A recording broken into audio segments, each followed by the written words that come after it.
Deus seja louvado. Agora chegamos ao momento mais importante da vida da igreja e do culto. Sem esse momento não haveria verdadeiramente cristianismo. É hora de ouvir a voz do Pai. Abra sua Bíblia, por favor, em 1 Coríntios 3, 16 e 17. Estamos todos? 1 Coríntios 3, 16.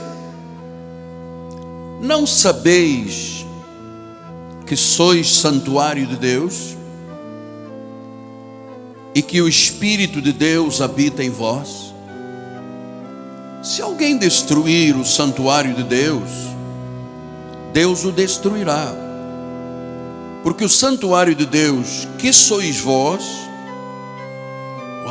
é sagrado. É sagrado. O santuário de Deus, que sois vós, é sagrado. Que esta palavra abençoe todos os corações. Vamos orar ao Senhor.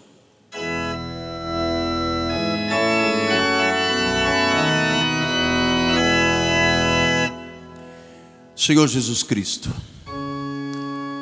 estamos aqui em adoração, Pai. Estamos aqui exaltando o Teu nome, glorificando, bendizendo, porque em nós há uma gratidão muito grande pela obra da nossa salvação, pelo resgate. Estávamos perdidos, mortos em pecados e delitos. O Senhor nos deu vida. Por isso, Senhor, aqui estamos sensíveis, abertos, coração de terra boa, para que o Senhor venha semear sementes de vida eterna, em nome de Jesus Cristo. Nós recebemos com muita gratidão e glorificamos a Jesus, e todo o povo de Deus diga amém, amém e amém. Muito obrigado, meu bispo amado. Meus amados irmãos, minha família, santos preciosos, aqueles que são selo do meu apostolado, são cartas escritas pelo Deus vivente, são os meus filhos em Cristo, aqueles que estão sendo gerados através do altar deste santo ministério. Meus filhinhos, a Bíblia diz que nós somos o templo do Espírito Santo. Eu não sei se você gostaria de dizer, uau. A Bíblia diz, somos santuário de Deus, somos sagrados. Isto toca o seu coração? Isso lhe faz bem ouvir? Somos templo do Espírito Santo, casa de Deus, somos sagrados. Então, talvez alguém que pesquise a Bíblia pode dizer assim, mas como é que é possível sermos templo sagrado quando vivemos num corpo de barro, num corpo de pecado? Paulo, escrevendo aos Filipenses, disse isso, olha, que ele vai transformar, olha como é que ele diz que é o nosso corpo de humilhação. Como é que eu posso ser sagrado se eu tenho um corpo de humilhação? Uma carne que não presta, que para nada aproveita. Pedro ainda disse mais, até mais contundente, em 1 de Pedro 3, 21, ele diz que a qual figurando o batismo agora também nos salva, diz que quando uma pessoa é salva, não é removida a imundície da carne. Você já imaginou que o velho Adão, a velha carne está aqui, que ela não se converte? Quer dizer que eu me converto, o meu espírito se converte, a minha alma é regenerada, todo o meu homem interior passa por um novo nascimento, mas diz que o nosso corpo continua sendo um corpo que quer nos humilhar, e uma carne que tem imundícies. Então, esta declaração, templos do Espírito Santo, mostra o quê? Mostra o quanto a presença de Deus nos torna sagrados. É verdade, somos vasos de barro, mas diz que dentro de nós, dentro desse vaso de barro, há uma excelência de um poder, a presença de Jesus Cristo. Veja que João disse isso em 1 de João, filhinhos, vós sois de Deus, e tendes vencido os falsos profetas, porque maior é aquele que está em quem? em vós. Está alguém aqui dentro de nós. Esse alguém é Jesus Cristo. Versículo 6, ele disse: nós somos de Deus, aquele que conhece a Deus nos ouve, aquele que não é da parte de Deus não nos ouve. Nisto reconhecemos o Espírito da verdade e o Espírito do erro. Quer dizer que nós somos de Deus. Diz que Ele vive em nós, maior é aquele que está em nós, a despeito de sermos uma carne, um corpo de humilhação e uma carne de imundícia. 1 de Pedro 3, ele disse: vede que grande amor nos tem concedido o Pai, ao ponto de sermos chamados filhos de Deus. Então, pastor, o senhor está cuidando das famílias. O que significa então dizer que eu sou templo do Espírito Santo, a minha esposa, o meu marido, os meus filhos, todos nós, a nossa casa, o nosso lar, todos somos casas sagradas? O que isto quer dizer no fundo, apóstolo? Eu queria que o senhor fosse cirúrgico para me explicar isto. Vamos primeiro entender a ideia bíblica do que era o templo. Você sabe que o templo era construído no Antigo Testamento. O templo foi construído para adoração a Deus. Começou primeiro com o tabernáculo lá no deserto, depois veio o templo de Salomão construído. Os projetos foram feitos por Davi, o pai dele, mas coube a glória, a honra e o louvor e o mérito a Salomão de construir o tabernáculo. Então, diz que aquele lugar foi feito para adoração a Deus. Salmo 5,7 ele explicou: porém eu, pela riqueza da tua misericórdia, entrarei na tua casa e me prostrarei diante do teu santo templo no teu temor. Olha que palavra preciosíssima. Eu me prostro, eu reconheço que no teu templo está a tua presença, e então com temor eu me prostro e te adoro. Então o templo era o local de adoração consagrado ao Senhor, no Antigo Testamento. E no Novo Testamento, aqui vem a revelação desta noite, é que no Novo Testamento o templo sagrado passa a ser quem? Onde? Passa a ser o nosso corpo. Quer dizer que nós fomos criados para sermos residência de Deus. Imagina, Deus morando em nós. 1 Coríntios 6,19 ele diz: acaso não sabeis que o vosso corpo é santuário do Espírito Santo que está em vós? O Espírito está em nós. E olha uma coisa, não existe isto de que o Espírito está e amanhã sai, depois da manhã volta, e na sexta-feira ele vai embora, e domingo eu me arrependo e volto. Não, a Bíblia diz: nós temos a unção e a unção permanece em nós. Não sabeis isso? O vosso corpo é santuário. Ou seja, a presença de Deus agora está em nós. Somos sagrados, somos dedicados a Deus. 1 Coríntios 3,17 diz: se alguém destruir o santuário, Deus o destruirá, porque o santuário de Deus que sois vós. Deixa-me dizer isto outra vez com amor, intrepidez e carinho. O santuário que sois vós, sois vós. É assim, quando nós daqui a pouco terminarmos o culto, aqui não vai ficar ninguém. É um templo vazio. Então onde Deus habita? Deus habita em nós. Quer dizer que onde eu for, Deus está presente. Agora, por favor, diz o santuário de Deus, que não é mais feito de pedra, aqui é onde se reúne a igreja, mas quando formos embora, fica vazio. É um templo, é um santuário vazio. Mas quando nós estamos aqui, Deus está aqui, porque Ele mora em nós. E diz que este templo, o santuário de Deus, amado, meu Deus, eu amo esta palavra, diz que é sagrado. Amado, não destrua o seu templo fumando, bebendo, perdendo noites, injetando, cheirando. O nosso corpo é sagrado. Note uma coisa: o seu corpo é sagrado. O seu corpo é o lugar onde Deus habita. O seu corpo é santuário de adoração a Deus. Então todas as pessoas que receberam Jesus como Senhor e como Salvador foram selados, foram batizados, foram revestidos, foram cheios do Espírito Santo. Veja isto, por favor, em Efésios 1,13. em quem também vós, depois que ouvistes a palavra da verdade, o evangelho da vossa salvação, tendo nele crido, fostes selados com o Espírito Santo. Pastor, o que quer dizer selado? Selado quer dizer batizado, quer dizer revestido, quer dizer transbordando, quer dizer cheio. Em síntese, quer dizer que Deus está na tua vida. Então, se eu me identifico com esta palavra, de que o meu corpo é sagrado e Deus habita em mim, eu tenho uma grande responsabilidade. Eu não posso maltratar o meu corpo. Por que eu não posso maltratar o meu marido? Porque ele é sagrado. Por que eu não posso maltratar a minha esposa? Porque ela é sagrada. Por que eu não posso maltratar os meus filhos? Porque eles são sagrados. Não é apenas um corpício de carne, somos sagrados, somos casa de Deus. Então, por isso é que Paulo pergunta em 1 Coríntios 3,16: você não sabe que você é santuário de Deus e que o Espírito de Deus habita em vós?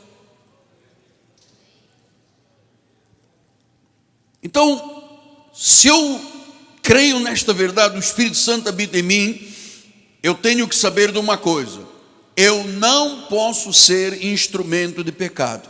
Por isso é que Paulo disse em 1 Coríntios 6,18: fugir da impureza. Foge. Não é para sair devagarinho, um pé aqui, um pé ali, é para fugir. Porque a vida sagrada não casa com a vida de imundícia, a vida de pecado. Então, de imoralidade. Agora, o segundo ponto que eu quero refletir com os senhores é: nós temos que ter cuidado para que o Espírito Santo não se entristeça.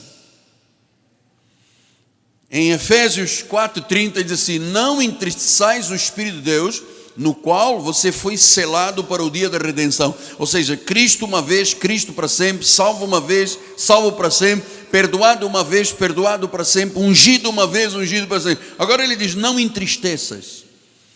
Quer dizer que eu posso entristecer o Espírito Santo? Sim, se eu tiver ações erradas, se eu tiver decisões incorretas, se eu não for puro, se eu não tiver mãos limpas, se eu não tiver coração puro. A Bíblia diz que isto entristece o Espírito Santo. Ora, você compreende o que é, se você tem uma pessoa convivendo com você triste, você percebe como é que aquela pessoa age quando está triste. Você sabe por que tanta gente não consegue ver a glória de Deus manifestada? Porque muita gente entristece o Espírito Santo. E às vezes, é um pouco mais profundo o assunto, é que o Espírito Santo se apaga. Ele não sai, mas se apaga. Diz em 1 Tessalonicenses 5,19: não apagueis o Espírito Santo. Então, eu não posso apagar o Espírito Santo. E como é que eu apago? Eu entristeço com ações erradas, com decisões equivocadas, e eu entristeço quando eu ofendo, por exemplo, com a minha indiferença, frieza e falta de fervor. Isto apaga o Espírito Santo, apaga o fogo.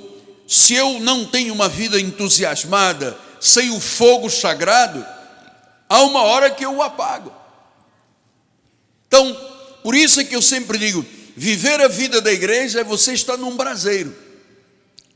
Cada culto, reunião de oração, escola bíblica, quarta-feira apostólica, sábado, consagração, juventude, domingo de manhã, domingo de tarde. Isto é um braseiro. O senhor está entendendo? Isto é um braseiro. Uma brasa incandescente pega fogo na outra. Você veja, às vezes a igreja dispara, grita, louva, bate palmas, não para de bater palmas, porque isto é o Espírito Santo agindo em nosso meio. Agora, quando você sai deste braseiro, a sua brasinha vai perdendo a incandescência, o calor, o fogo, e as tantas viram uma cinza que não serve para mais nada.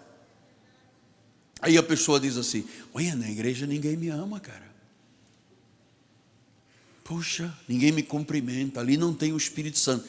Tem o Espírito Santo, não tem é a pessoa que o entristeceu ou que o apagou. Então, nós devemos sempre glorificar a Deus com a nossa vida. 1 Coríntios 6,20 diz a palavra do Senhor: fostes comprados por preço, agora glorificai a Deus no vosso corpo. Então, quando a gente vem à igreja, quando nós oramos, quando buscamos, eu quero agradecer a Deus, tantos irmãos que têm focado nesta questão da oração. Tem irmãos 3 da manhã, 4 da manhã, 5 da manhã, 6 da manhã, 7, às vezes da parte de tarde, às vezes já à noite está chegando e a pessoa dizendo: eu recebi a palavra. Este movimento que nós estamos fazendo de oração, isto é glorificar a Deus através do nosso corpo. Nossa vida, nosso corpo, nossas ações estão vivendo segundo a palavra. Então nós rejeitamos e reprovamos o que é contra isto. Por isso é que Paulo disse em Efésios 5:7: portanto não sejais participantes com eles. Está fazendo referência ao mundo. Versículo 8: outrora, quando erais trevas, porém agora sois luz no Senhor, andai como filhos da luz.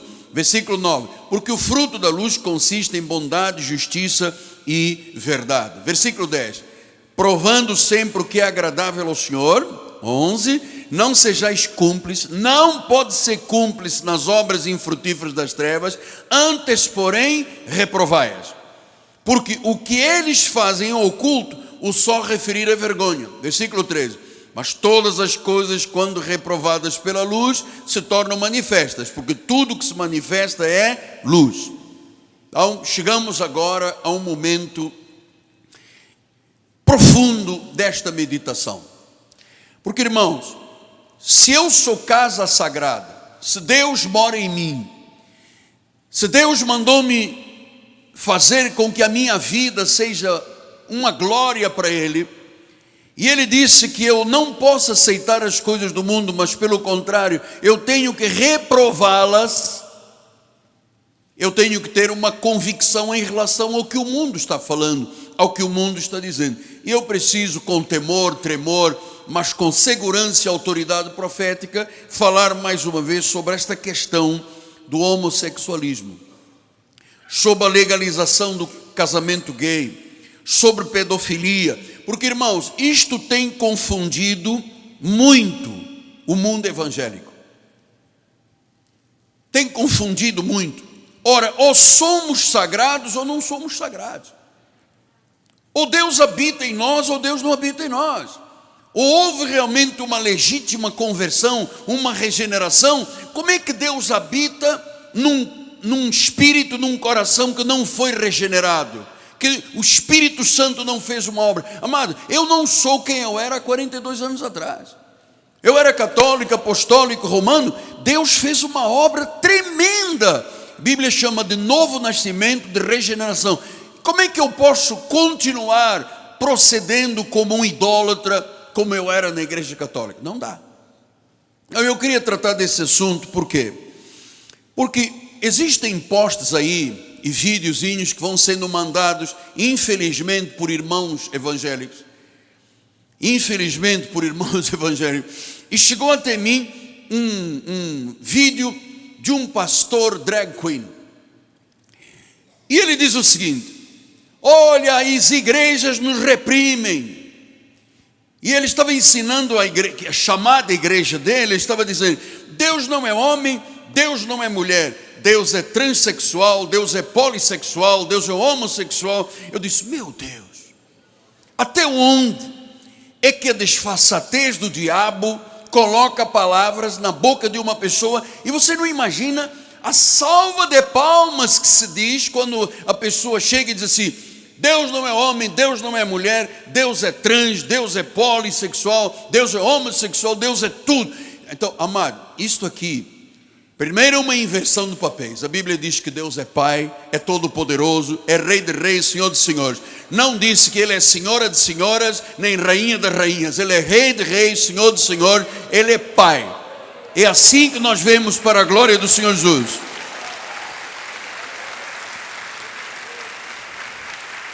E nós entendemos na igreja que sexo foi dado por Deus como uma expressão de amor entre um homem e uma mulher casados. Então a minha pergunta é: onde está na Bíblia dizendo que Deus não é homem, não é mulher, é trans, é poli, é homo? Onde está na Bíblia dizendo isso? Não há na Bíblia qualquer aprovação para o sexo fora de um homem e de uma mulher casados. Ah, porque as igrejas não nos toleram. as igrejas são cheias de preconceitos. Olha, eu quero dizer aos senhores que estão assistindo isto, e os que estão aqui dentro, que são ovelhas do Senhor, mas aqueles que assistem pelas mídias, é assim: nós não somos preconceituosos e intolerantes, nós somos apenas bíblicos. Se a Bíblia dissesse que Deus era polissexual, multissexual, transexual e homossexual, então nós iríamos pregar isso para todo mundo. Mas a Bíblia não diz isso. Mas então eles se defendem usando Atos 10, 34. Então falou Pedro: reconheço que por verdade que Deus não faz acepção de pessoas. Senhores, é preciso não usar um texto sem conhecer o contexto, senão você arranja um pretexto. O versículo não termina aí. Deus não faz acepção de pessoas, e ele continua no versículo 35. Pelo contrário, em qualquer nação, e eu estou falando agora para o Brasil e para o mundo, aquele que teme e faz o que é justo lhe é aceitável. Então tem que ser temente e fazer o que é justo. Você acredita que é justo uma pessoa que faz algo que é contrário a Deus? Então não pode ser salvo. Se você me ama, disse Jesus, você tem que guardar os meus mandamentos, você tem que cumprir a minha palavra. Então é muito simples a pessoa dizer: não há exceção de pessoas. Deus é amor e não há exceção de pessoas. Deus é amor, mas Deus é justo, é justiça. E nós não podemos entender que chega uma pessoa pública e diz: porque as igrejas são preconceituosas. Onde está algum preconceito da nossa igreja, por exemplo? Nenhum preconceito. Agora, não pense que o apóstolo e o profeta desta igreja vai pactuar ou compactuar com o pecado, que eu não vou. É para quem teme e faz o que é justo.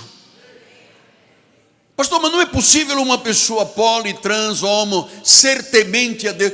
É possível se converter. Conversão significa novo nascimento.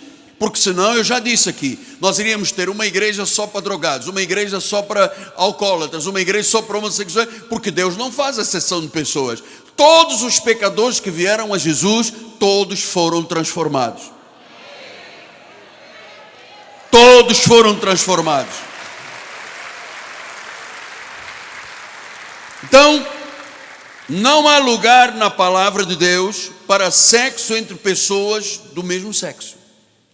Casamento é uma relação hetero. Deus fez homem, Deus fez mulher. Por isso é que Jesus definiu o casamento. Jesus definiu o casamento como um casamento hetero. Ele diz em Marcos 10, 6 a 8: porém, desde o princípio da criação, Deus fez homem e fez mulher. Por isso deixará o homem a seu pai e a sua mãe, e vai se unir a quem? O homem vai se unir a um homem, a uma mulher, e a mulher deixa o homem, a mãe e o pai vai se unir a quem? A um homem. Deixará o homem, o pai e a mãe vai se unir à mulher, iniciar a mulher. Versículo 8: e com a sua mulher. Com a sua mulher. O homem com a sua mulher serão os dois uma só carne, de modo que já não são dois, mas uma só carne. Com a sua mulher. Não adianta vir a público e dizer: não, Deus não faz acepção de pessoas. Deus não faz acepção de pessoas. Se você conhecer o texto todo, o que Pedro está falando que Deus salva os judeus, salvou o grego, salvou o gentio, salvou o branco, salvou o negro, salvou o rico, salvou o pobre. Não há imundos para Deus. É isso que Pedro estava dizendo, que Pedro achava que todo mundo era imundo e só os judeus tinham direito à salvação. Então Deus não faz exceção de pessoas quanto à salvação, mas ele diz: quem me teme? Quem me teme? Então, meus irmãos, eu vou lhes dizer com todo temor e tremor, hoje eu entendo com muito mais força no meu coração porque que Deus disse: Miguel, este ano é o ano da família bendita de Deus. Porque, amados, se você está atento às mídias, você percebe que há todo um processo que já está desenvolvido e com extremo alcance para desconstruir a família. E alguém estava dizendo aí num vídeo que foi postado para todo mundo, que quem tentou desconstruir a família foram os comunistas socialistas na Rússia. Eles criaram o Manifesto Comunista de 1848 e disseram, Karl Marx e Engels, eles disseram, precisamos de abolir a família. Precisamos destruir a família tradicional. Porque eles diziam que a família tradicional é que criou a propriedade privada, a burguesia, como eles diziam. Então, o que era a ordem do comunismo? Destruam homem, mulher e filhos. Mas você sabe, amado, ninguém pode lutar contra Deus. Não existe nenhum país hoje do mundo onde o comunismo esteja fincado. Desapareceu tudo. Então, a revolução lá nos países comunistas, na União Soviética, foi no meio de quê? Dos operários. Como isso não deu certo, o que eles fazem hoje? Vão para as escolas, vão para as crianças, vão para as minorias, aquelas pessoas que se sentem discriminadas. Ora, Deus não discrimina ninguém, porque Ele diz assim, vinde a mim todos vós, todos. Ele não disse alguns, mais ou menos, uma raça escolhida. Venham a mim todos. Você está cansado, está sobrecarregado, está infeliz, venha a mim, eu te aliviarei. O convite está feito. A pessoa que tem um comportamento sexual contrário à Bíblia Sagrada, ela chega à igreja e, meus irmãos, ela se sente o quê? Eu me sinto um peixe fora d'água. A partir do momento que há conversão, não há peixe fora d'água, mano. Agora, é uma ovelha tem que fazer o que é justo e temer a Deus. Agora, chega um homem, vestido de mulher, todo pintado. Como é que é a reação de uma nação que 87% é cristã? Ou você acha que a nossa nação aceita isso tudo? 1/3 da nossa nação é evangélica. Você acha que a pessoa aceita? Vocês vão ter que me engolir.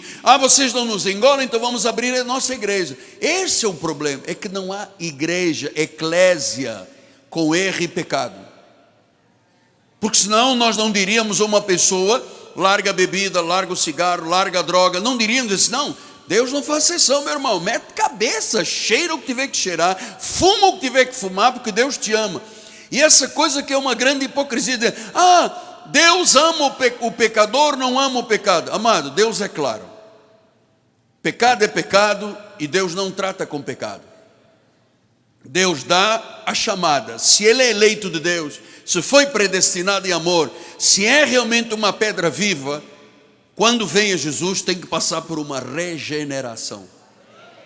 Eu passei, você passou? Ou algum dos irmãos é a mesma pessoa quando chegou a obra do Senhor? Não, todos nós mudamos. Então, meu amado, a revolução hoje é mexer com as crianças. Você sabe, o pilar central da guerra do diabo hoje no Brasil é a família. E como é que eles querem destruir a família? Mexendo com as crianças. Então, meu amado, as crianças têm sido massa de manobra, e a igreja tem que se opor. Ninguém pode obrigar uma criança a partir para o sexo livre, a aderir à homossexualidade, ser contrária a hétero. Não, a criança, quando cresce, criancinha, não tem sexo. Ela pode ser homem, ela pode ser mulher. Então vamos na escola induzi-la. Não pode. Escola é para escolarização. Família é que tem que definir o que é a pessoa que nasceu. Nasceu como? Nasceu com um homem, nasceu com um sexo masculino, é masculino. Nasceu com sexo feminino, genital é feminino, é feminino. Não adianta dizer, não, mas isso é preconceito. O senhor é um chauvinista, é um separatista, é um egoísta. Não, amado, eu não sou nada disso. Nem a Bíblia é. A Bíblia é verdade, a verdade liberta. A verdade liberta. Então, a partir do sexo livre, que é contrário a Deus, as crianças são apresentadas a um comportamento sexual adulto. Isto é abusivo. A Constituição e as leis estão sendo desrespeitadas no nosso país. Isso se chama corrupção. E você sabe por que isso acontece? Porque a igreja de Jesus não se posta publicamente. Está calada, está silenciosa. Pastor, se uma pessoa de procedimento contrário ao heterossexual chegar aqui na igreja. Ela pode entrar, pode sentar, pode participar do culto, quantas vezes quiser. Ninguém aqui se opõe, ninguém se opõe. Agora, há de chegar um momento de que Deus realmente corta a pessoa, amado. Porque eu vou lhe dizer uma coisa, das pessoas que eu atendi aqui na igreja, de comportamento contrário à heterossexualidade, nenhuma era feliz, todas eram infelizes, a família era infeliz, eram pessoas que estavam lutando contra a sua própria existência. Então nós seguimos a palavra sagrada, nós somos templo do Espírito Santo, a heterossexualidade é legítima, é isso que a palavra ensina, nós não podemos distorcer, não podemos ignorar, não existe ideologia de gênero. O que eu tenho dito à igreja é assim, isto hoje é um glamour. É um glamour. As pessoas vão à televisão assim, eu era uma apresentadora de um grande programa de televisão, mas tinha um marido, tinha um filho, mas eu era uma infeliz, e finalmente eu hoje sou feliz, e todo mundo bate palma. Não pode ser feliz sendo contra Deus. Não pode. A pessoa pode fingir que é feliz, mas não é feliz. Não é feliz. Então, não há ideologia de gênero, não há ideologia de gênero. Isso é o diabo tentando desconstruir a família, você não pode aceitar. Amado, eu vou lhe dizer pela segunda vez, você não pode aceitar. Pela terceira vez, você não pode aceitar. É contrário a Deus. Não importa outra palavra, o que importa é a verdade de Deus. Nada justifica o comportamento homossexual. A Bíblia proíbe promiscuidade, tanto do hétero como do homo. Atenção, nós não estamos falando só de comportamento contrário ao hétero. Se o heterossexual tiver um comportamento promíscuo, é condenado por Deus. E eu tenho explicado aqui, amado, porque existe uma farsa atrás disso tudo que ninguém explica, que é a consequência das relações entre homossexuais, bissexuais, pessoas que se injetam, pessoas que têm comportamento adverso a Deus. Ninguém diz isto aqui, eu vou dizer. A sífilis, que é mortal, aumentou no Brasil 60%. O HIV aumentou no Brasil entre os homens e mulheres a partir dos 50 anos, aumentou muito, muito, muito. Por quê?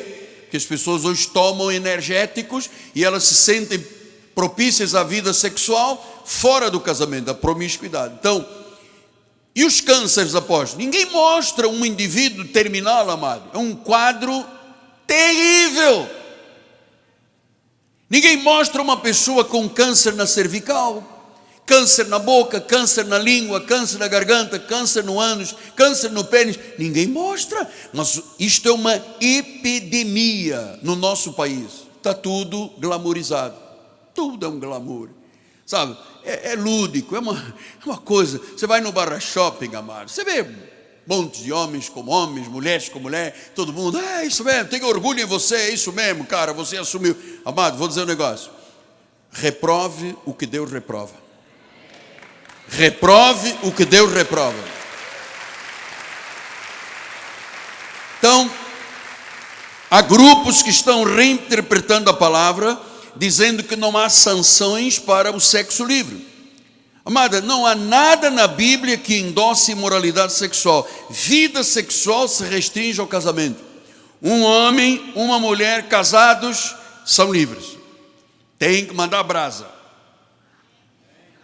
2 irmãos, 3. O resto está todo mundo cansado. É Red Bull, cara. Faz alguma coisa. Então, sexo é para casal. Homem e mulher casado. Pastor, e como é que fica a questão do sexo fora do casamento? Deus reprova. Mas como é que tem uma igreja aí que distribui preservativos? Amado, nós nunca distribuiríamos preservativo, porque o sexo seguro é marido e mulher casados. Só assim. Casados e sendo fiéis. Porque, você sabe, eu estava lendo uma reportagem. Um monte de homens em São Paulo, estou a reportar uma estatística de São Paulo, pularam a cerca, tiveram sexo na rua, depois contaminaram a patroa. A patroa foi fazer exame de sangue, contaminada com HIV. Eu por quê? Nunca fiz nada. A senhora não fez, mas o marido pulou a cerca. Então, meus irmãos, nós estamos falando isso com muito temor e tremor, por quê? Porque nós entendemos, amado, que a nossa vida é demasiadamente sagrada para não seguirmos a voz de Deus. Você é sagrado, você é sagrada, teu corpo é templo de Deus. Deus disse: um homem, uma mulher, não é criança. Criança é assim, nasceu um menino, tem genitália de menino, o indivíduo tem que ser ensinado a ser menino, a ser rapazinho. Claro que nós estamos mostrando, ninguém pode ultrapassar etapas, criança tem que viver criancice, amado. No nosso tempo, quando éramos crianças, lançávamos pipa, andávamos de carro de rolemã, e as meninas brincavam com boneca. Agora não adianta um menino com 8 anos, sapato alto, batom com uma bonequinha, Não, amado, não existe isso. Quem tem que dizer isto em casa é o pai. O pai tem que chegar ao garoto, botar a mão no ombro, dar um aperto no ombro e dizer: cara, fala assim grosso, fala grosso, eu não quero, fala grosso, cara. Fala assim: eu creio em Jesus. Isso, eu creio. Nada de voz fininha aqui em casa. E a menina? A menina, o quarto é cor-de-rosa, tem bonequinha, tem não sei o que, flor, abelhinha. E o quarto do rapaz? Tem arma de plástico, tem luva de boxe, tem guitarra toda quebrada. Agora, você entra num quarto do menino, que bota uma boneca cor-de-rosa, e no quarto da menina uma arma do BOP, tem alguma coisa errada, mano. Tem alguma coisa errada. Então nós temos que entender que Deus, quando criou o homem, Ele disse: uau! Quando Deus criou a mulher, foi Adão que disse: Isha. Isha. Sabe quando Adão saiu daquele sono e viu Eva, que ninguém usava roupa, vocês sabem, a roupa veio por causa do pecado. Quando ele olhou, disse: meu Deus, o que Deus me meteu? E ele chamou Eva: vem aqui, deixa eu dar uma fungada aí. Deixa eu dar uma fungada aí no teu pescocinho, para ver o negócio como é que é. Então, sabe, Deus é sábio. Os hormônios são diferentes, a genitália é diferente. Não pode confundir, não pode deixar confundir as nossas crianças, amado. A Bíblia diz: ensina a criança no caminho que deve andar. Então tem que ser o pai. O pai ensinando. Não adianta, se o menino chegar a casa e começar com atitude, você tem que ser pai, tem que dizer: meu filho.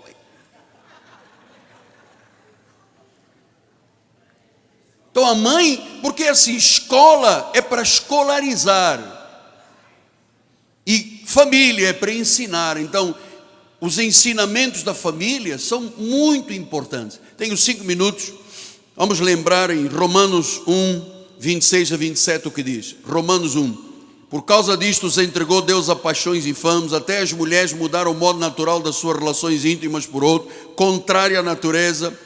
Semelhantemente, os homens, deixando o contato natural da mulher, se inflamaram mutuamente por sua sensualidade, cometendo torpeza, homens com homens, recebendo em si mesmos a merecida punição pelo seu erro. Deus está dizendo que homossexualismo e lesbianismo é erro. 1 Coríntios 6, 9 a 10. Ou não sabeis que os injustos não herdarão o reino de Deus? Não vos enganeis, nem impuros, olha o que a Bíblia diz: nem impuros, nem idólatras, nem adúlteros, nem efeminados, nem sodomitas, nem ladrões, nem avarentos, nem bêbados, nem maldizentes, nem roubadores herdarão o reino. Isso não pode herdar o reino. Não existe um pastor trans. Não existe a pastora que era casada com um pastor e tinha filhos, mas disse que era uma infeliz, e de repente encontrou uma outra que era também infeliz, e se disse: ah, agora sim, agora estamos felizes. Amado, quem diz isso só pode ser um maligno. Eu vi um vídeo de uma pastora dizendo: eu era casada com um pastor, éramos nos Estados Unidos, não sei o quê, temos filhos, mas eu era muito infeliz quando encontrei a missionária, não sei o quê. Aí sim, o negócio pegou fogo, ardeu a pele, aí me arrepiei toda. Meu amado, homem tem que se arrepiar com mulher, mulher que se arrepiar com homem. O resto, meu irmão, não pode, o contrário, não dá certo.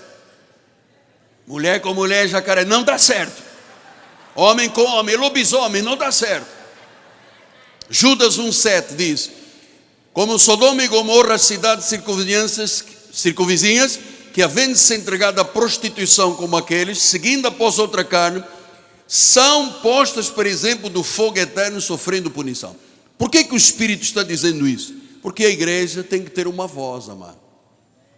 A voz que reprova o mundo. Nós não vamos sair por aqui falando mal das pessoas, usando os programas para falar mal. Nós estamos falando a verdade. Levítico 18:22, o que diz? Com homem não te deitarás, como se fosse mulher. É abominação. Levítico 20:13. Se também com um homem se deitar com outro homem, como se fosse mulher, ambos praticam coisa abominável, serão mortos, e o sangue cairá sobre eles. Isto que eu venho dizendo desde domingo, não é para ser chacota, é para ser verdade. Nós acreditamos, amado, que Deus é um Deus justo, um Deus verdadeiro. Se Ele disse há 4.000 anos atrás que era abominação, passaram os 4.000 anos ou 5.000 anos, é abominação. Ele diz: eu não mudo, eu sou o Senhor, eu não mudo. Então, o que eu quero instruir os irmãos? É que quando alguém abordar, ou quando você ouvir esta abordagem, você já sabe, olha, a Bíblia diz isto, este tem que ser o meu comportamento. Eu vou educar os meus filhos desta forma. Eu não vou permitir esse mundo dentro da minha família. E para terminar, pastor, e se uma pessoa chegar aqui à igreja ou na minha vida, alguém que tem um comportamento contrário à heterossexualidade, tem cura, apóstolo? Não é cura, porque isso não é uma doença. Não há um gene especial, não é uma raça especial. Ninguém tem um gene de homossexualismo ou de lesbianismo, não tem. Isto é uma opção de vida e uma decisão. Assim como uma pessoa optou para viver desta forma, ela pode optar por viver o contrário e voltar à sua heterossexualidade. Como é que a igreja vê isso?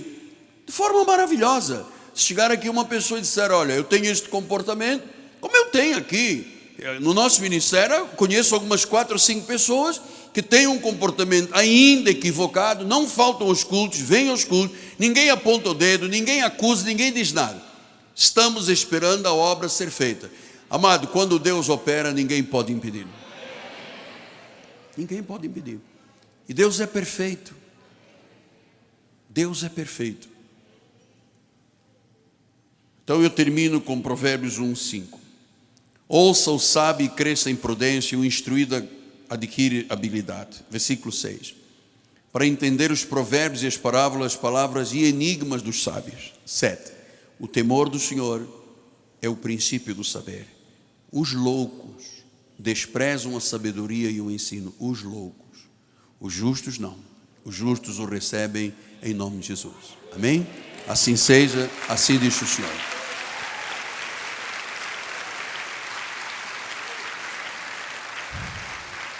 Curve a sua cabeça. Pai amado e bendito, que cada um dos irmãos e irmãs que ouviram este recado, aqueles que estão assistindo pelas mídias, sejam sal e luz, e não se curvem a este mundo, em nome de Jesus Cristo, Pai. E mais uma vez a igreja diga amém. Amém. Vamos ficar de pé. A bispa vai dar a bênção final.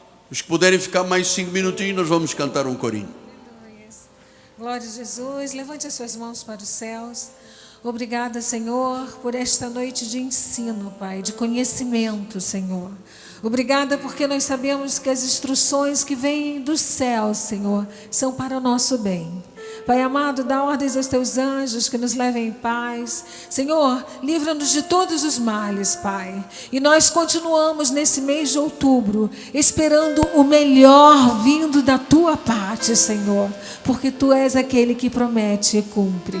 Saia daqui feliz, porque Deus tem o melhor para a sua vida, para a sua família. Não abra mão daquilo que Deus disse para você dizer sim. Diga sim para Jesus. Diga não para o mundo. Graça e paz. Uma boa noite.